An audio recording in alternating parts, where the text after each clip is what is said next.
বন্ধুরা, ইন্ডিয়ার ইথনল ইন্ডাস্ট্রি ভবিষ্যতে একটা ভালো পারফরমেন্সের অপরচুনিটি দেখা যাচ্ছে, যে কারণে আজকের ভিডিওতে টোটাল ইথনল ইন্ডাস্ট্রি কেন ফিউচারে আউটলুক বেটার লাগছে তার কিছু পয়েন্টস ডিসকাস করব এবং তার সাথে এই ইথনল ইন্ডাস্ট্রির মধ্যে একটা গ্রেট কোম্পানি আপনার সাথে ডিসকাস করব, যে কোম্পানির বিজনেস মডেল ওয়াইজ কোম্পানি একটা ভালো পজিশনে রয়েছে।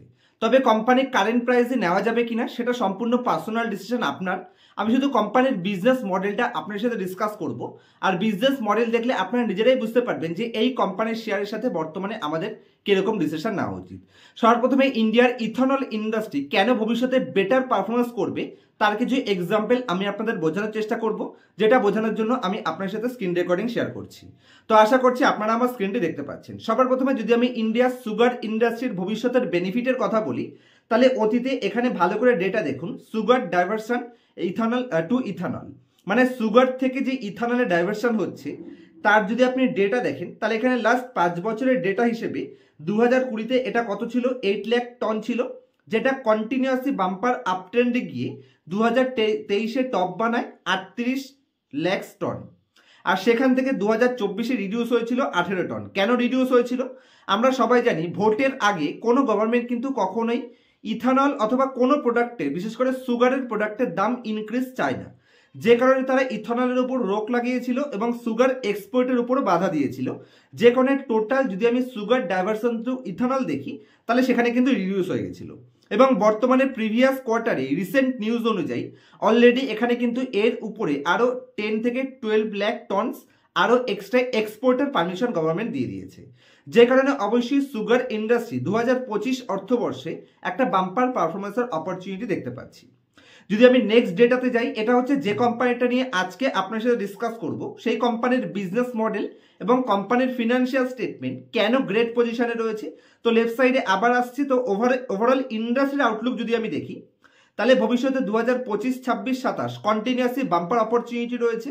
কারণ ইন্ডিয়ান গভর্নমেন্টের যেখানে আজকে পেট্রোল এবং ডিজেলের সাথে অ্যাভারেজ 8 থেকে 12% ইথানল পাইল হচ্ছে, সেটার টার্গেট রয়েছে 2030 পর্যন্ত অ্যাভারেজ ধরুন 30 থেকে 40% পাইল করবে। তো অবশ্যই টোটাল ইন্ডাস্ট্রির আউটলুক গ্রেট লাগছে। আর যে কোম্পানিটা নিয়ে আজকে আপনার সাথে ডিসকাস করছি, যদি আমি কোম্পানির টোটাল ইনকাম দেখাই, তাহলে 2015 থেকে 2024 পর্যন্ত কন্টিনিউয়াসলি কোম্পানি একটা বাম্পার টোটাল ইনকামকে গ্রোথ করে দেখিয়েছে। যেখানে কোম্পানির 2015-তে এখানে ল্যাক্স হিসেবে দেওয়া রয়েছে, এটাকে ক্রোরে কনভার্ট করবেন, তাহলে আপনি ইজিলি 2 ডিজিট রিডিউস করলেই বুঝতে পারবেন।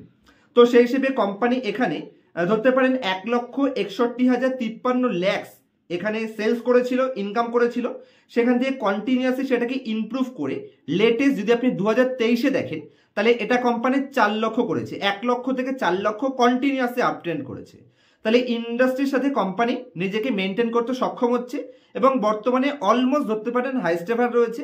প্রিভিয়াস ইয়ারের তুলনায় সামান্য পরিমাণে এখানে রিডিউস রয়েছে। তো কোনো অসুবিধা নেই। যদি আমি কোম্পানির এখানে পিবিআইডিটি দেখি, পিবিআইডিটির মানে হচ্ছে কোম্পানির profit before interest, depreciation and tax. এখানে যদি আমি দেখি 2015-তে কোম্পানি একটা লস মেকিং কোম্পানি ছিল, সেখান থেকে টার্ন অ্যারাউন্ড করে কোম্পানির 323 কোটি পিবিটি দেখায়। সেখান থেকে কন্টিনিউয়াসলি ইনক্রিজ করে বর্তমানে কোম্পানির মানে টপ লাইন রিডিউস হওয়ার পরেও কোম্পানি তার প্রফিটকে ইনক্রিজ করে হাইয়েস্ট এভার লাইফ টাইমের সব থেকে হাইয়েস্ট বটম লাইন পোস্ট করেছে। যদি আমি কোম্পানির ইন্টারেস্ট দেখি, তাহলে কোম্পানির ইন্টারেস্টে এখানে বেশ কিছু পজিটিভ সাইন আছে। যেখানে 2015-তে কোম্পানির ইন্টারেস্ট পে করতে হতো অ্যাভারেজ ধরতে পারে ল্যাক্স হিসেবে 512 ল্যাক্স। তো সেখান থেকে কন্টিনিউয়াসলি কোম্পানি তার ইন্টারেস্টকে রিডিউস করে আজকে লাইফ টাইমে অলমোস্ট সব থেকে লোয়েস্ট লেভেলের ইন্টারেস্ট পে করতে হচ্ছে। তার মানে কোম্পানির ডেট ফ্রি করছে, বিজনেসকে ডেট ফ্রি করছে এবং কোম্পানির বিজনেসকে ইনক্রিজও করছে। এটা পজিটিভ সাইন। ব্যালেন্স শিটকে স্ট্রং করছে। যদি আমি কোম্পানির প্যাট দেখি, প্রফিট আফটার ট্যাক্স, তাহলে কোম্পানি তার প্যাটকেও কিন্তু কন্টিনিউয়াসলি ইমপ্রুভ করেছে। যেটা 2016-তে মাত্র 190 কোটি ছিল, সেটা কন্টিনিউয়াসলি প্রত্যেক বছর ইনক্রিজ করে কোম্পানির লেটেস্ট ইয়ারেও এখানে highest ever PAT profit after tax post করেছে। যদি আমি কোম্পানির ইপিএসে আসি, তাহলে কোম্পানির earning per share continuously positive sign রয়েছে। এখানে দেখতে পারেন মাত্র 2 টাকা ইপিএস থেকে কোম্পানি ইনক্রিজ করে, টোটাল কোম্পানির 2,21,000 থেকে ইপিএস ইনক্রিজ করে আজকে কোম্পানির 54 লক্ষ ইপিএসে পৌঁছেছে টোটাল কোম্পানি হিসেবে। তো বাম্পার লেভেল গ্রোথ করেছে। এবং যদি আমি কোম্পানির ডিভিডেন্ডও দেখি, তাহলে কোম্পানি কন্টিনিউয়াসলি কিন্তু তার ডিভিডেন্ডকেও ইনক্রিজ করছে। মানে যত দিন যাচ্ছে কোম্পানি যত নিজে প্রফিট বেশি করছে, শেয়ার হোল্ডারদেরও তত ডিভিডেন্ড দিচ্ছে। তো ডিভিডেন্ডও পাচ্ছেন, ডেট ফ্রি কোম্পানি, কোম্পানির মধ্যে একটা গ্রোথও রয়েছে, যেখানে আদার্স এই ইন্ডাস্ট্রির কোম্পানিগুলো গ্রোথ করতে একটু টাফ সিচুয়েশন যাচ্ছে। যদি আমি কোম্পানির নেক্সট ডেটার মধ্যে আসি, তাহলে কোম্পানির যদি আমি সেগমেন্টাল রেভিনিউ দেখি ক্রোর্স হিসেবে, তাহলে ভালো করে দেখুন কোম্পানির ম্যাক্সিমাম ইনকাম কিন্তু সুগার ইন্ডাস্ট্রি থেকে আসছে, আর তার সাথে company co generation of power segment থেকেও বিলং করে, যেখানে কোম্পানির যদি আমি কো জেনারেশন অফ পাওয়ার সেগমেন্ট দেখি, যেটা ইয়েলো কালারের ডেটাতে রয়েছে, এখানে কিন্তু কোম্পানি লাইফ টাইমে সব থেকে অলমোস্ট হাইস্ট ধরতে পারেন 81 থেকে 76, তো ঠিকঠাক কন্টিনিউ গ্রোথ করছে। কোম্পানির মেইন বিজনেস সুগার ইন্ডাস্ট্রি, যেটা 2020-তে কোম্পানি 245 কোটি সেগমেন্টাল রেভিনিউ হিসেবে এখানে সুগার সেগমেন্টের রেভিনিউ হতো, সেটাকে কন্টিনিউ ধীরে ধীরে ইমপ্রুভ করছে এবং অলমোস্ট লাইফ টাইম হাইস্ট করেছে। কোম্পানির রেভিনিউ আগের বছরের তুলনায় সামান্য রিডিউস কেন হয়েছে? কারণ এখানে গভর্নমেন্টের থেকে 2024-এ ভোট ছিল বলে আমরা সবাই জানি যে সুগার কেনের কিন্তু ক্র্যাশিং একটু ডাউন করা হয়েছিল, যাতে কোনো মতেই মানে এক্সপোর্টও ডাউন করা হয়েছিল এবং ইথানলের পাইলিংও ডাউন করা হয়েছিল, যেখানে প্রত্যেকটা কোম্পানির মার্জিনে ইম্প্যাক্ট আসে এবং সেলসেও যেখানে তারা কমিয়ে দেয়। তো অবশ্যই সে কারণে সামান্য ডেন্ট এসছে, কিন্তু ভবিষ্যতে কোম্পানির ডেটা সমস্ত কিছু পজিটিভ দেখা যাচ্ছে। যদি আমি কোম্পানির নেক্সট ডেটাতে আসি, তাহলে কোম্পানির সুগার রিয়েলাইজেশন যদি আপনি দেখেন, তাহলে 2021-22-23 কন্টিনিউয়াসলি বুল ট্রেন্ডে চলছে। আপনি যদি কোম্পানির এখানে 2023-24 অর্থবর্ষের সুগার রিয়েলাইজেশন দেখেন, তাহলে এখানেও কিন্তু অলমোস্ট হাইস্ট এভার রয়েছে, কন্টিনিউ ইমপ্রুভ করছে।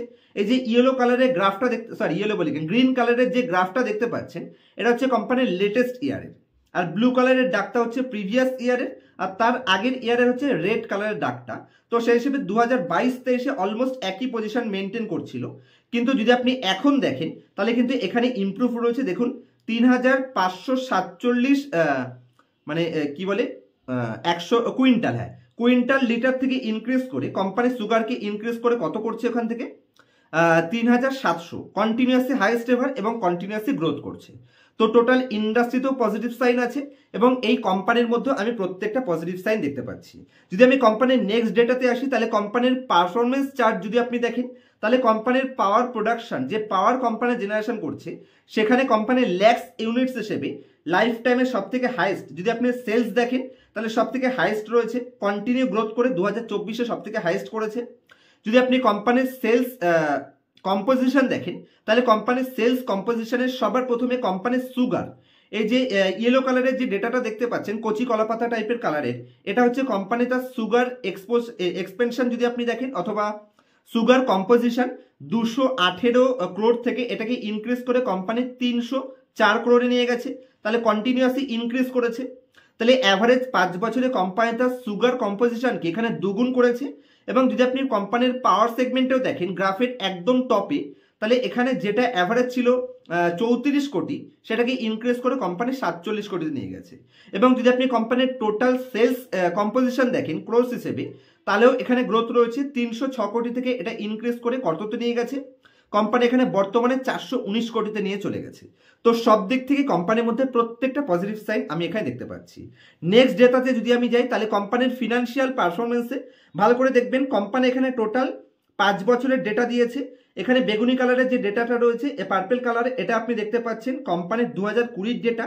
তারপর ইয়েলো কালারের ডেটাটা যেটা দেখতে পাচ্ছেন, সেটা হচ্ছে কোম্পানির 2021-এর ডেটা। তারপর 2022, 23, 24। তো কন্টিনিউ যদি আমি এখানে দেখি, তাহলে সর্বপ্রথমে কোম্পানির profit before interest depreciation and tax, সেই হিসেবে কোম্পানির 2020-তে কত ছিল 45 কোটি, সেটাকে ইনক্রিজ করে বর্তমানে হাইয়েস্ট এভার 61 কোটির আশেপাশে। যদি আমি কোম্পানির প্রফিট বিফোর ট্যাক্স দেখি, তাহলে এখানে কোম্পানির 2019-20 অর্থবর্ষে 35 কোটি ছিল, যেটাকে ইনক্রিজ করে কোম্পানির লাইফ টাইমে হাইয়েস্ট 51 কোটি করেছে। যদি আপনি কোম্পানির প্যাট প্রফিট আফটার ট্যাক্স দেখেন, তাহলে এত কিছু ডাউন ট্রেন্ডের পরে, গভর্নমেন্টের এত কিছু রেস্ট্রিকশনের পরেও কোম্পানি হাইয়েস্ট এভার প্যাট জেনারেট করে দেখিয়েছে। তো কোম্পানির ফিনান্সিয়াল পারফরমেন্স থেকে শুরু করে প্রত্যেকটা দিক থেকে কোম্পানির মধ্যে পজিটিভ সাইন আমি দেখতে পাচ্ছি। এবং এই কোম্পানিটা সিলেকশন করার পিছনে আরও একটা রিজন হলো, কোম্পানি রিসেন্টলি, যদি আমি কোম্পানির অতীতের বিজনেস মডেলে আসি, তাহলে কোম্পানির 2021-22 অলমোস্ট 23 পর্যন্ত কোম্পানি ইথনলের উপর কোনো এক্সপেনশন করেনি, কিন্তু রিসেন্টলি কোম্পানি ইথনল ইন্ডাস্ট্রিতে অপরচুনিটি দেখে সেখানেও গ্র্যাব করার চেষ্টা করছে। কোম্পানির রিসেন্টলি একটা বড়সড় ক্যাপেক্স প্ল্যান রয়েছে, যেটা শুধুমাত্র ইথনলের উপর কোম্পানি ডিপেন্ড করবে। তো কোম্পানি সুগার ইন্ডাস্ট্রির বেনিফিট পাচ্ছে এবং তার সাথে ইথনল ইন্ডাস্ট্রি যেহেতু ভবিষ্যতে বেটার পারফরমেন্স করবে, সে কারণে এই কোম্পানি ইথানল সেক্টরেও এন্ট্রি নিচ্ছে। এতদিন কোম্পানিকে শুধুমাত্র সুগার ইন্ডাস্ট্রি হিসেবে ভ্যালু করা হতো, এখন যেহেতু কোম্পানি ইথানল ইন্ডাস্ট্রিতেও এন্ট্রি নিচ্ছে এবং ইথানলের ডিমান্ড যত আপনি ক্যাপেক্স করতে পারবেন তত আপনার ডিমান্ড রয়েছে, এবং এই কোম্পানির debt free, zero debt company, যে কারণে অবশ্যই ভবিষ্যতের আউটলুক কোম্পানির অনেক বেটার পজিশনে রয়েছে। চলুন কোম্পানির ফিনান্সিয়াল স্টেটমেন্টের কোম্পানির কারেন্ট প্রাইস নিয়ে আমি কোনো পয়েন্টস ডিসকাস করব না, কারণ ভিডিওটি প্রথম থেকে শেষ অবধি নিজে মনোযোগ সহকারে দেখলে আপনি নিজেই বুঝতে পারবেন যে এই কোম্পানিটি বর্তমানে আপনাকে কি ডিসিশন নেওয়া উচিত। কারণ সেবির নতুন রুলস অনুযায়ী কোনো কোম্পানির 3 মাস আগের প্রাইস নিয়ে ডিসকাস করতে হবে। তো সেই হিসেবে যদি আমি কোম্পানির 3 মাস আগের প্রাইস হিসেবে বলি তাহলে আমার ঠিকঠাক পজিশনে লাগছে, কোনো ধরনের বাই অথবা সেল রিকমেন্ডেশন নয়। চলুন কোম্পানির ব্যালেন্স শিট আমি আপনাদের অ্যানালাইসিস করে জাস্ট দুটো পয়েন্টস বোঝানোর চেষ্টা করব। তো আমি আপনার সাথে আবার স্ক্রিন রেকর্ডিং শেয়ার করব। তো আশা করছি আপনারা এখন আমার স্ক্রিনটি দেখতে পাচ্ছেন। যদি আমি আপনাদের স্ক্রিনারের উপরে নিয়ে যাই, এখানে স্ক্রিনারের উপর আমি পন্নী সুগার কোম্পানিটা ওপেন করেছি, যে কোম্পানি নিয়ে আজকে ডিসকাস করছি। তো আজকের দিনে কোম্পানির টোটাল মার্কেট ক্যাপিটালাইজেশন রয়েছে 311 কোটি। তার এগেনস্টে যদি আমি কোম্পানির ব্যালেন্স শিটের মধ্যে যাই তাহলে কোম্পানির ব্যালেন্স শিটে কোম্পানির কাছে রিজার্ভ কত রয়েছে? 586 কোটি। তার মানে আপনি এমন একটা কোম্পানিকে 311 কোটিতে পাচ্ছেন যে কোম্পানির কাছে বর্তমানে 586 কোটি টাকা ক্যাশ রয়েছে। তো কোম্পানির ব্যালেন্স শিট হিসেবে ফার্স্ট ক্লাস পজিশনে রয়েছে। এবং যদি আমি কোম্পানির ব্যালেন্স শিটে ফিক্সড অ্যাসেটের মধ্যে যাই তাহলে কন্টিনিউয়াসলি কোম্পানি অ্যাভারেজ তার ফিক্সড অ্যাসেটকে ইনক্রিজ করেছে। লাস্ট 4-5 বছরে যদি আপনি 2020 থেকে দেখেন তাহলে ধীরে ধীরে এক্সপেনশন হচ্ছিল, এবং বর্তমানে লাস্ট 2 বছরে কোম্পানি সব থেকে হাইয়েস্ট এক্সপেনশন করেছে। তো সেই হিসেবে কোম্পানি ভবিষ্যতের জন্য প্রস্তুত হচ্ছে, এবং কোম্পানির ভ্যালুয়েশন হিসেবে রিজনেবল পজিশনে রয়েছে, অন্ততপক্ষে কোম্পানির ব্যালেন্স শিট সেটাই সাইন দিচ্ছে, এবং বাদবাকি কোম্পানির মধ্যে সবকিছু ঠিকঠাক পজিশনে রয়েছে। তো আজকে যে কোম্পানিটা নিয়ে ডিসকাস করলাম, কোম্পানির নাম হচ্ছে পন্নী সুগার এরড লিমিটেড। এই কোম্পানিটার মধ্যে আরো কিছু এক্সট্রাঅর্ডিনারি অ্যানালাইসিস করা যেত, কিন্তু সেবির নতুন রেস্ট্রিকশন অনুযায়ী আমি সেই পয়েন্টসগুলো আপনার সাথে ডিসকাস করতে পারছি না, কারণ সেবির রুলস অনুযায়ী কোনো কোম্পানির ডাইরেক্ট কারেন্ট প্রাইস নিয়ে ডিসকাস করাটা একটু টাফ হয়ে যাবে। তা নাহলে হয়তো আপনার সাথে যে নলেজটাও শেয়ার করছি সেটাও হয়তো ভবিষ্যতে শেয়ার করতে পারবো না, যে কারণে আমি আর ইনডেপথে গেলাম না। যদি পার্সোনালি ইনডেপথ অ্যানালাইসিস জিরো থেকে শুরু করে অ্যাডভান্স পয়েন্টস আমার কাছ থেকে পার্সোনাল ক্লাসে শিখতে চাইছেন, সেখানে কোনো বাধা নেই। A to Z stock specific কোম্পানির এক একটা পয়েন্টস, কোম্পানির কারেন্ট প্রাইস, কিভাবে কোম্পানিকে অ্যানালাইসিস করবেন, কোম্পানির ডেটা চুরি করছে কিনা, কি করে কোম্পানি খুঁজে বের করবেন, ক টাকা ইনভেস্ট করবেন, কোথায় টার্গেট রাখবেন, সমস্ত পয়েন্টস পার্সোনাল ক্লাসে আমি শিখিয়ে থাকি। যদি পার্সোনাল ক্লাস করতে ইচ্ছুক থাকেন, লং টার্ম ওয়েলথ ক্রিয়েশন করতে চাইছেন স্টক মার্কেট থেকে, তবে অবশ্যই পার্সোনাল ক্লাসে অ্যাড হতে পারেন। তবে কোনো ধরনের ইনফ্লুয়েন্স হয়ে স্টক মার্কেট মনে করবেন 6 মাসের মধ্যে কোটিপতি বানিয়ে দেবো, সেরকম কোনো টার্গেট থাকলে আমার ক্লাসে অ্যাড হবেন না। লং টার্মে যদি ধীরে ধীরে এক্সপেনশন করতে চাইছেন, নিজেকে গ্রোথ করতে চাইছেন, স্টক মার্কেটের বেস্ট অপরচুনিটি ইনডেপথে ঢুকে কোম্পানি শিখতে চাইছেন অ্যানালাইসিস করা, তাহলেই পার্সোনাল ক্লাসে অ্যাড হবেন। ক্লাসের জন্য স্ক্রিনের উপর মোবাইল নাম্বার দেখতে পাচ্ছেন, আমার সাথে কন্ট্যাক্ট করতে পারেন, অথবা ডেসক্রিপশনে আমার কন্ট্যাক্ট ডিটেলস পেয়ে যাবেন। আর যদি চ্যানেলের মেম্বারশিপ না নিয়ে থাকেন, অবশ্যই সাজেস্ট করব যে পয়েন্টসগুলো এখানে ডিসকাস করা একটু টাফ হয়ে যায় সেগুলো আমি মেম্বার্স অনলি ভিডিওতে কিছু আলাদা পয়েন্টসের মাধ্যমে আপনাদের অ্যাডভান্স পয়েন্টস বোঝানোর চেষ্টা করব। তো সেবির রুলস অনুযায়ী এখানে আমি বেশি কিছু ডিসকাস করতে পারবো না। অবশ্যই মান্থলি 119 টাকার বিনিময়ে আপনারা সাবস্ক্রিপশন প্ল্যান জয়েন করতে পারেন, যদিও সেটা আপনার সম্পূর্ণ পার্সোনাল ওপিনিয়ন। দেখা হচ্ছে নেক্সট ভিডিওতে কোনো ইনফরমেটিভ টপিকের সাথে। ততক্ষণ পর্যন্ত হ্যাপি ইনভেস্টিং, হ্যাপি ট্রেডিং।